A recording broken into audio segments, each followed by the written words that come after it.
Arsenal 4, Tottenham 1. Hear that again, yeah? Arsenal 4, Tottenham 1. You know what I said to the kids, how I feel? I said to them, imagine today I tell you, in 2 weeks' time, Dad's got a surprise for you. You're going to be absolutely buzzing for it, but you're getting it in 2 weeks' time, right? Now, my son would be there thinking, am I getting a new computer? Is Dad taking me to a game? My daughter would be like, are we going on holiday? Is there going to be some sort of surprise trip? Am I getting a pamper day or something like that? So I said to them, imagine that. And then in 2 weeks' time, you come through the yard, I'll tell you today's the day, and you go around the corner and it's a McDonald's McMuffin meal for you both. What would you do? Straight away, they'd be like, well, Dad, why did you hype it up for 2 weeks? That's how I feel. We've had an international break. I've had this whole week. I've been talking to people at work. I've been talking to one of my best mates who's a gooner. Even my mum, I was just like, yeah, I'll speak to you after the North London derby to get a McMuffin meal. That's how it feels, man. Like, I could have gone and got a McMuffin meal before the international break. I could have easily just popped into McDonald's, got that and eaten. I don't even like McDonald's too tough. So if I really wanted it, don't tell me it's a surprise. That's how I feel with that Tottenham performance. I respect and congratulations to Arsenal. Well drilled side. You know, think about it. They beat us 4-1 without Gyökeres, without Odegaard, without Gabriel. Them guys in that, if they were in that game today, that could have been anything. That could have been one of them North London derbies that goes down in history for the wrong reasons. This one kind of does as well, to be fair. But you expect to score some good goals. Shout out Eze, he's a God-fearing man, just like myself. So football rivalry aside, fair play to him. I know a lot of Arsenal fans that were getting onto him. He's been okay, I suppose, but that hat trick will set him on his way.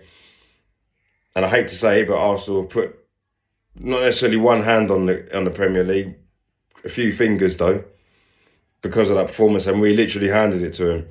And when I say that by handed it to him, we literally did. When I looked at the lineup, spoke to my friend who's a gooner, and I said I'm happy with the lineup and the personnel, but what will annoy me is if it's that personnel and we're not looking to press.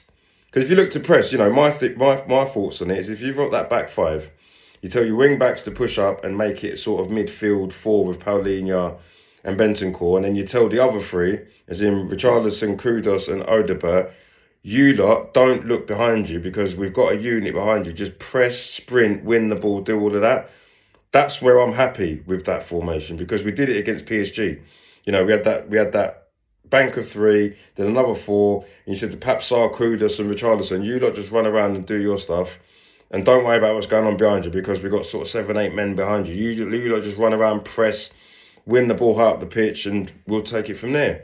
But we did the complete opposite to a team that are very good, but they ain't PSG.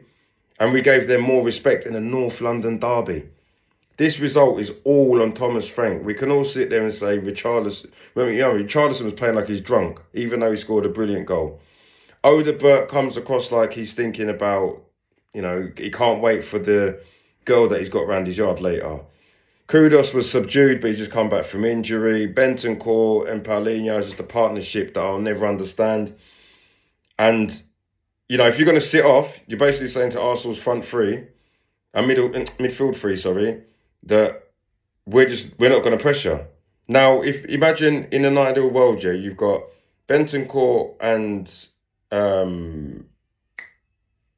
Paulinho pressing, and the midfield, all of a sudden Arsenal's midfield have got to worry about them two pressing as well as the three behind them because from what I looked at, Odegaard and Kudus are going to be more of a centralised number 10. But Thomas Frank just got it all wrong. You literally set up that way to play like Tony Pulis. Now, this is a manager that everyone's telling me is adaptable and all this stuff. And he's shown at Brentford and glimpses of Tottenham that he can. We beat Man City and realistically we should have beat PSG playing in the same sort of pragmatism with a little bit of pressing. We didn't press anyone in the first half. No one. We had no shots, no press. Arsenal had all the possession. I was sitting there with my kids and I was just like, if Arsenal score first, we might as well call it a day. I might as well just go upstairs and go and run you a bath because there's no point after that. You know, Thomas Frank goes 3-0 down and then goes, actually, we'll start playing. And when we actually started playing and took a Danso out and started playing football, to an extent, it was like Arsenal fans would have been comfortable. But when Richarlison scores that goal, even Gary Neville said, even though Tottenham have been so poor, Tottenham score a goal in here, it makes it interesting, which is what I hoped for. But no, we scored. It's like we scored the first one and we were like 2-0 up on aggregate. So we're trying to protect it again. And then when Eze went and made it 3, it's completely done, isn't it? You know, but for me, it was completely done in the first half, you know. And my kids are probably wondering why I was so calm. Because I said it on my previous video, whoever scores first in this game is going to win. So if we'd just pressed in the first 20 minutes, Arsenal wouldn't have expected that. And then if we'd gone and got a goal, whether it's an own goal, a corner, Richarlison, whatever, I wouldn't have been extremely happy with what Thomas Frank did and do that after he took the lead, but I'd understand it. And we could have stunk the place out with a 1-0, with something to protect. Thomas Frank set us out like we're protecting a 0-0. Like we've just gone out there and gone, right, cool. I'd understand that if we were playing 2 cup games in the Champions League against Arsenal and at home we won 2-0. Whether it's away goals that count or not, cool. We're going to sit there and stop you from scoring 2 goals. I'd have been like all for it.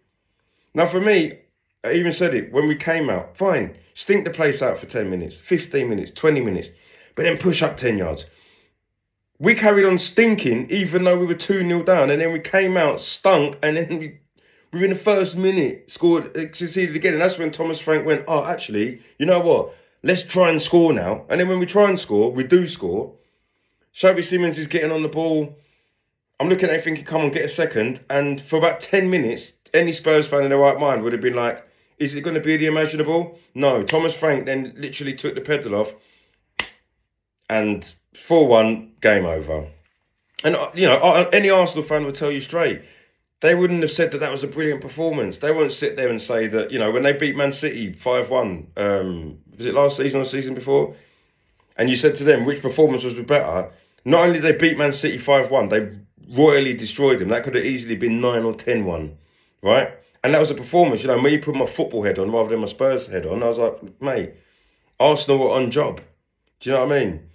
But, you know, in the round, I'm not going to go on about it too much. I'll do a video in the midweek to explain everything that I was saying to myself in that game and in the round. The reason why Tottenham don't win home games, right, is because Thomas Frank, for some strange reason, has decided we ain't going to press, even though we got results against Man City and PSG, who anybody in their right mind would put those 2 teams, let's say, or clubs, in their top 5, definitely in their top 10. So we're at home to Bournemouth, Aston Villa. No disrespect to those clubs, but they're not PSG or Man City. We're going to Arsenal, who even them are not PSG or Man City in terms of winning things in Europe. We're going to, you know, home to Man United. And we're literally going, oh, we're scared of you. But what, I wouldn't mind that if he started that from the off. So when we had Antonio Conte's, when we had Mourinho's, and we're doing that from the jump, it annoyed me, but I kind of knew from the start. But we started off with Pap Sarr being this pressing monster, Bergvall running around pressing. Bergvall and Pap Sarr have done what? 8 minutes between the both of them in this game. This is a game where it's North London derby. I've seen us where they've had Henry, Pires, Bergkamp, all these guys, and we've got like Steed Malbonk and Timo Tainio. And we're still crunching. Jermaine Genius, we're still going in, home or away. And if we lost, cool. I felt that my players understood that. And that's another thing that is a problem with that game in itself, because you've got Arteta. He understands the North London derby because not only has he managed a few, he's played in them and won a few and lost a few, you know, probably lost a couple. You've got Eze, Londoner. So, you know, even though he's from South London, a Londoner understands a North London derby. End of. Yeah? Declan Rice, you know, ex-West Ham. His dad's a diehard Chelsea fan. So he would have grown up not liking Tottenham. So he's got that in his chest. You know, Saka, Hale End boy. Gets it. I mean, like Hale End, there's no way he's going to... He'd have been playing North London derbies at the age of 9. Understands it. When you look at our team, I don't think they get it. I don't, they'll know that it's a big game, but it just feels to me they don't get it. And then when you do look at the side, you look at it and think, who at a young age or even as a teenager would have, North London derby tuned in and thought, right, we got to win this game. Arsenal, Tottenham, none of them. Romero's just a madman anyway. So he's from South America. They're the sort of people that kick each other playing in the playground. But you look at some players like an Odegaard, he kind of looks like, let me finish this and go and link a chick.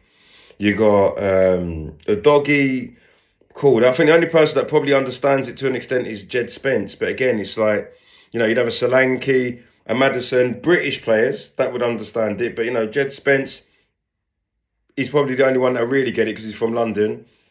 But then you got a Maddison that would want to turn up, but, Solanke, another Londoner, but we need people in this team that understand it. And it didn't feel that way. And then more importantly, if there is players in this team that understand it, you got a manager that clearly don't, because I've never watched a North London derby where a manager was sat off like that. We had Conte that was sit off, but he'd sit off and we were hitting him with a counter-attack, and he'd know that we had a Harry Kane, we had a Son, that if Arsenal think, you got all the possession and you lose the ball, them two will just mash you up. And they used to do it all the time. Mourinho understood the same thing. We ain't got a Harry Kane. We ain't got a Son. We ain't got no world-class players. So we've got to take it to them we've got to try and create a world-class unit in order to beat an Arsenal, a PSG. What's the point of sitting there trying to get in the top 4 and the top 5 and getting in the Champions League if we're just going to be scared of everybody? What's the point of saying Tottenham are going to be classed as a big side? We all talk about Tottenham top 6. Are they really? At Aston Villa, do they turn up at Arsenal and sit off like that? No chance. Do Bournemouth? No. There's a lot of teams. You got Bournemouth, you got your Villas, you got Crystal Palace. I watched them play Arsenal the other day. Do they sit off like that? No. And if they do sit off with it, it's with purpose. But we just sat off, and the only thing, like Gary Neville alluded to in the game, which I agreed with, is just we were so focused on stopping Arsenal doing what they were doing. I hated the goal kicks from our own half. Like, what are we doing, Thomas? Like, and for me, I'm not sitting there saying Thomas Frank out. You've got a season to figure out that can't run at a team like Tottenham. You can't run. He weren't even doing that at Brentford. This is the mad thing. He weren't doing that at Brentford. He was not playing long balls, and he'd be once in the blue moon. But you got to think, at Brentford, he had Mbuemo, Wissa, Ivan Toney, Norgard running things. You had Damsgaard, Ericsson at one point. There was a good unit. People used to think Brentford, no. Brentford were a top half side for a reason. They played good football. I never looked at Brentford and thought they're Stoke. So Thomas, why are you bringing that round here? It's like, is Thomas Frank thinking that this job is too big for him already? And he's just resorting to the real negativeness, because with Brentford, he could try a thing, because he's got Brentford for where they were into the Premier League and establish them as a Premier League side. So he could just go, you know what, I'm bored. I want to try this. Whereas at Tottenham, if you try to do that and you lose, it's like he's panicking. But then you're going back to basics and still losing games. We had the best away record. Thumped at Arsenal. We're going to get thumped at PSG. And then we'll probably get thumped at home at Fulham, because all you decide to do is be scared. To my message to Thomas Frank, I know you're probably not watching this, so I don't get views like other people, but stop being scared. I need to see you press at Fulham. If Fulham watch our home games, and they say, we're just going to sit off and do the long balls and the directness, Fulham will beat us, man. But if Fulham all of a sudden start seeing a Bergvall, a Pap Sarr pressing, and then you got Paulinho in the hole just screening, we might end up beating Fulham 4-0. But is Thomas Frank going to do that? I'm not too sure. And the more times I question him, the more it will get to the end of the season. And I don't want you here either. Because, I'm not sitting there saying I expect Tottenham to compete with your Arsenals, Man Uniteds, Chelseas, Liverpools. Because historically we haven't. But I want us to be able to at least have a bit of respect for ourselves. And the only time we've ever had respect for ourselves is under Pochettino in my eyes. Harry Redknapp again, I'll get a bit of respect there as well. But these were teams that were on the front foot. We had class. We had people that were talking about world-class players in our team. At the minute, we ain't got no one world-class. People want to talk about Romero being world-class because he's won a World Cup. that means Jimmy Traore is a World Cup, he's world class because he won the Champions League then. Is that what we're doing? Do you know what I mean? Argentina would have had so many players that ain't world class, man, but because they won the World Cup don't mean they're world class. It just means they were part of a world class setup. They had Messi and all these guys. So just stop chatting and understand that my viewpoint is, I'll say it here now with chess, if Thomas Frank don't learn and it gets to the point where you keep doing this pragmatic football where you're taking goal kicks from the first half and then you're deciding that when we go 2-0 down, we're going to play football, then sorry, bro, I don't want you here. You're a nice man. And I think that's the real problem with Tottenham and Thomas Frank. Just to end it, Thomas Frank comes across like that substitute teacher. Do you remember when you was at school and it got to the point where you had that maths teacher that was tough on you, man? And as a 15-year-old, I used to have teachers that were so tough on me that in a weird way, they brought the best out of me because I couldn't stand them. So if I'd do my homework, I'd get my stuff done, I'd behave in class, but I couldn't stand that person.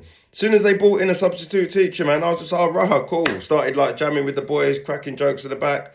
Sometimes I wouldn't even go in the class. I'd just be like, I ain't going to go in there. I'm just going to go and chill out and do something else on my own.